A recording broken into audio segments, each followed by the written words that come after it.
first of all, have you and your team sort of sussed out, as the percentage of the population starts getting vaccinated, have you sort of been looking ahead to restriction settings as, 25% and 50%? And the other question is, and maybe this is for Dr. Kerry-Chan, will you still need, if you've got cold-like symptoms, to go and get tested if you've had the vaccine?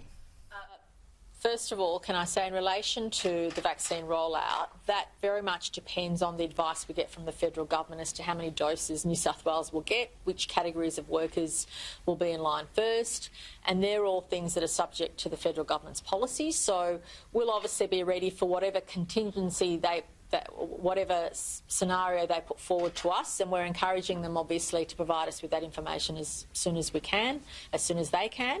And critical to us is to make sure we have those systems in place ready for that to occur. I want to see whoever's eligible to have it have access to it in a timely way, because I think it will really support our efforts in combating the virus. And no matter what circumstance you're in, and Dr. Chant can add to this if my answer is not satisfactory, but no matter what circumstance you're in during the pandemic, whether you've had a vaccine or not, if you have any symptoms, you need to come forward and get tested, and that will be the advice. Is there anything you want to add to that, Dr. Chant? Thank you. So no matter what the scenario is, and part of that reason is this is the health advice at this stage. But as we know, every week that goes by, we have more learnings. Every week that goes by, we take on information from around the world and from our own authorities on what's going on, and we provide advice to the public in a timely way. But at this stage, the advice is you have the mildest of symptoms, come forward and get tested.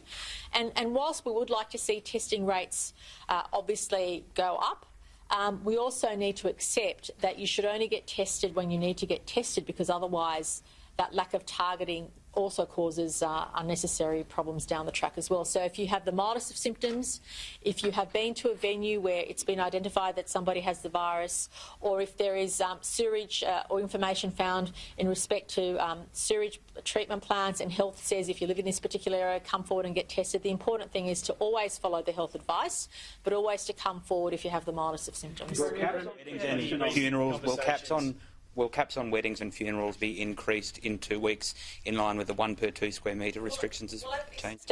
At this stage, we envisage obviously reviewing that, but at this stage they'll revert to at least 2 square metres instead of 4, and then we'll evaluate to see if we can go further. What about the Premier, the cap of 300? That's my point. At the very least, that's what will be occurring, but if the health advice gives us approval to go beyond that, we will. The cap will stay 300? Unless there is advice. But obviously that's always dependent on the health advice. If the health experts feel more relaxed about things in relation to those high-risk events, we'll do that. But what's important for us is to give business confidence of what is at the very least, the restrictions that will be eased, and anything beyond that I think they'll regard as a bonus.